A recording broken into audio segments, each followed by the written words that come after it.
Hi കൂട്ടുകാരെ, പപ്പടം വെച്ചിട്ട് recipe നോക്കാം. അപ്പോൾ എളുപ്പത്തിൽ തയ്യാറാക്കി എടുക്കാവുന്ന ഒരു റെസിപ്പിയാണ്. അപ്പോൾ കുട്ടികൾക്കൊക്കെ സ്കൂളിൽ കൊടുത്തുവിടാൻ കണക്കാക്കി തയ്യാറാക്കാവുന്ന ഒരു റെസിപ്പിയാണ് ഇന്ന് ചെയ്യുന്നത്. അപ്പോൾ ഞാൻ എളുപ്പത്തിൽ തയ്യാറാക്കാവുന്ന മറ്റൊരു റെസിപ്പിയും കൂടെ ഇതിനോടൊപ്പം ചേർക്കുന്നുണ്ട്. അപ്പോൾ ഇത് കുട്ടികൾക്കൊക്കെ സ്കൂളിൽ കൊടുത്തുവിടാൻ നല്ലതായിരിക്കും, എളുപ്പത്തിൽ തയ്യാറാക്കാൻ പറ്റും. അതിനുവേണ്ടി ഞാൻ പപ്പടം കണ്ട് ഇതുപോലെ കട്ട് ചെയ്തെടുത്തിട്ടുണ്ട്. ഞാൻ കാണിച്ചു തരാം. അപ്പോൾ ഇതുപോലെ മടക്കി വെച്ചിട്ട്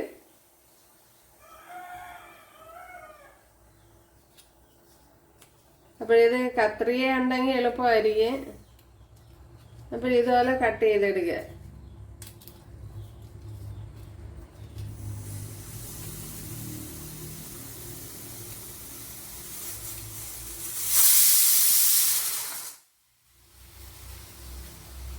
ഉണ്ടല്ലേ?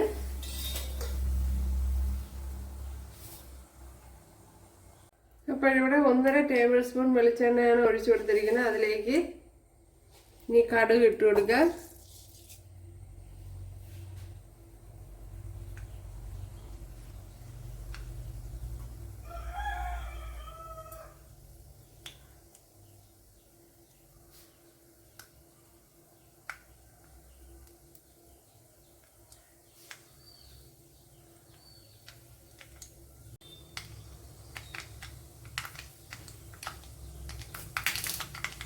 ഇവിടെ ഇപ്പോൾ ഓയിൽ ചൂടായിട്ടുണ്ട്. ഇതിലേക്ക് ഇനി കറി ലീവ്സ് ഇട്ട് കൊടുക്കുക.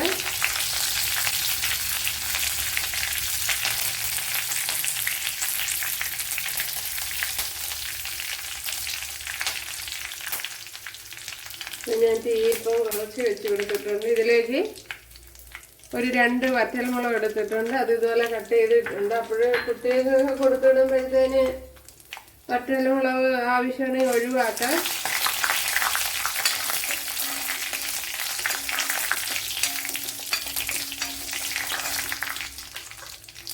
ഇനി ഇതിലേക്ക് നമ്മുടെ പപ്പടം ഇട്ട് കൊടുക്കാം.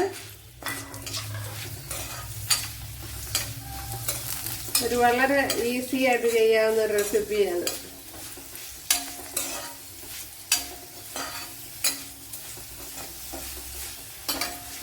മിക്കവർക്കും അറിയാന്, എന്നാല്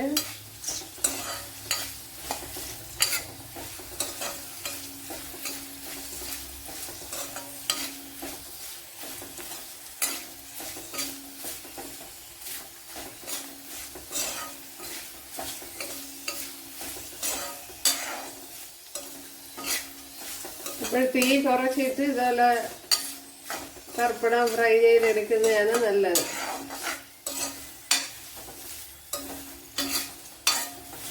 അപ്പോൾ എല്ലാ പപ്പടവും ഇതുപോലെ നല്ലതുപോലെ പൊങ്ങി വരണം. ഇവിടെ ഇപ്പോൾ എല്ലാ പപ്പടവും അതുപോലെ പൊള്ളി വന്നിട്ടുണ്ട്. ഇനി ഇതിലേക്ക് കുറച്ചേറെ ഓയിൽ ഒഴിച്ചു കൊടുത്താലേ ഇതുപോലെ പൊള്ളി വരുള്ളൂ. അല്ലെങ്കിൽ കുറേ പപ്പട കഷ്ണങ്ങൾ പിന്നെ പൊള്ളി വരാതിരിക്കും. ഇനി ഇതിലേക്ക് തേങ്ങ ഇട്ട് കൊടുക്കുക. ഞാൻ ഇപ്പോൾ 1 പിടി തേങ്ങയാണ് എടുത്തിരിക്കണേ.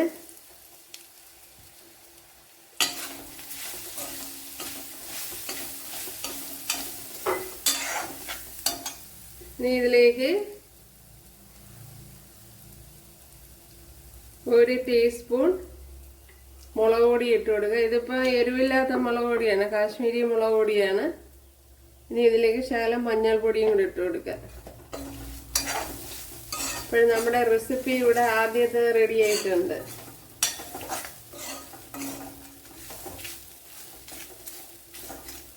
അപ്പോൾ ഓയിൽ കുറഞ്ഞ പോലെ തോന്നുന്നു. ഇത് കുറച്ചുകൂടി ഇട്ട് കൊടുക്കുക. അപ്പോൾ ഞാൻ വീട്ടാവശ്യത്തിനൊക്കെ എടുക്കുമ്പോൾ വളരെ കുറച്ച് ഓയിലേ എടുക്കുകയുള്ളൂ. ഇത് വീഡിയോയ്ക്ക് ആയതുകൊണ്ടാണ് ഞാൻ എടുക്കുന്നത്.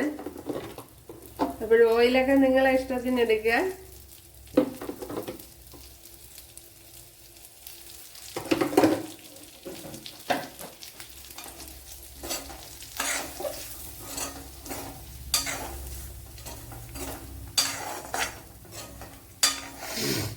അപ്പോഴും നമ്മുടെ വളരെ ടേസ്റ്റി ആയിട്ടുള്ള ഒരു റെസിപ്പി ഇവിടെ റെഡി ആയിട്ടുണ്ട്, കണ്ടല്ലേ. ഓക്കെ, ഇത് തന്നെ മതി.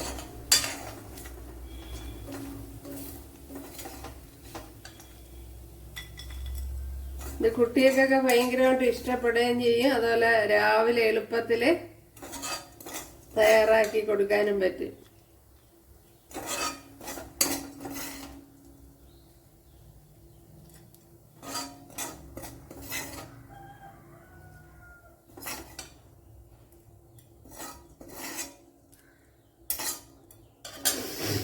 കണ്ടല്ലേ, നമ്മുടെ ആദ്യത്തെ റെസിപ്പിയുടെ റെഡി ആയിട്ടുണ്ട്. ഇനി ഒരു റെസിപ്പിയും കൂടെ കാണിക്കുന്നതായിരിക്കും. അതും എളുപ്പത്തിൽ, അതും ഈസി റെസിപ്പിയാണ്. അടുത്ത നമ്മുടെ ഈസി റെസിപ്പിക്ക് വേണ്ടി 2 സവാളയാണ് എടുത്തിരിക്കുന്നത്. ഇപ്പോഴും സവാള ഇതുപോലെ ഒന്ന് കട്ട് ചെയ്ത് ഇതൊന്ന് എടുത്ത് കളയണം.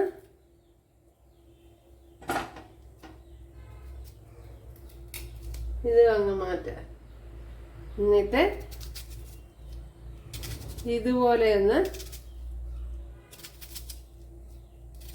കട്ട് ചെയ്ത് കൊടുക്കണം. എന്നിട്ട് ഇങ്ങനെ തിരിച്ച് ഇതേപോലെ കട്ട് ചെയ്തിടണം.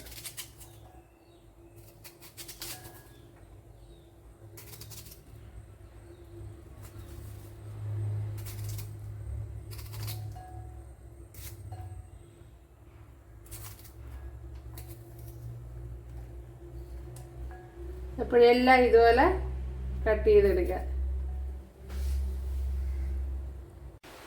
അപ്പോഴേ സവാള എല്ലാം കണ്ടല്ല ഇതുപോലെ കട്ട് ചെയ്തെടുത്തോണ്ട് വന്നിട്ടുണ്ട്. ഇനി ഇതിലേക്ക് ആവശ്യത്തിനുള്ള തേങ്ങ ഇട്ട് കൊടുക്കുക.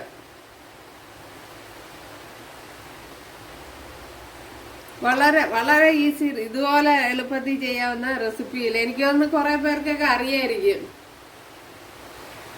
ഇനി ഇതിലേക്ക് മുളക് പൊടി ഇട്ട് കൊടുക്കുക. മുളക് പൊടിയൊക്കെ അവരവരുടെ ആവശ്യത്തിന് ഇട്ട് കൊടുക്കുക. ഇനി ഇതിലേക്ക് മഞ്ഞൾ പൊടി ഇട്ട് കൊടുക്കുക. ഇനി ഇതിലേക്ക് വെളിച്ചെണ്ണ ഒഴിച്ചു കൊടുക്കുക, അതായത് കോക്കനട്ട് ഓയിൽ.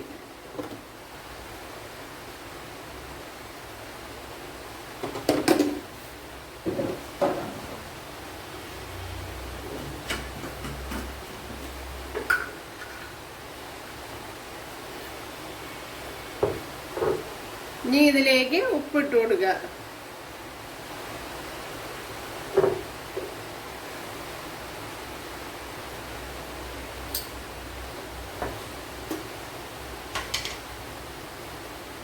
ഇനി ഇതിലേക്ക് ശകലം കറി ലീവ്സ് കൂടെ ഇട്ട് കൊടുക്കുക.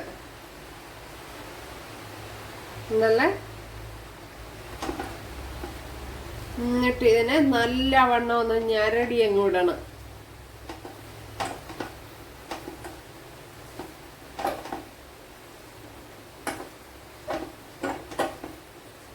ഇതാണ് നമ്മുടെ ഈസി റെസിപ്പി. ഉണ്ടല്ലോ, നല്ല ടേസ്റ്റാണ്. നമ്മളിവിടെ വീട്ടിൽ മിക്കവാറും ഉണ്ടാക്കുക.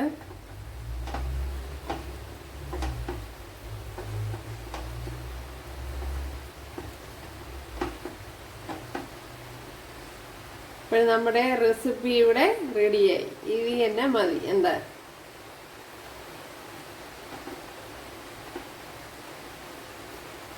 Tasty tasty.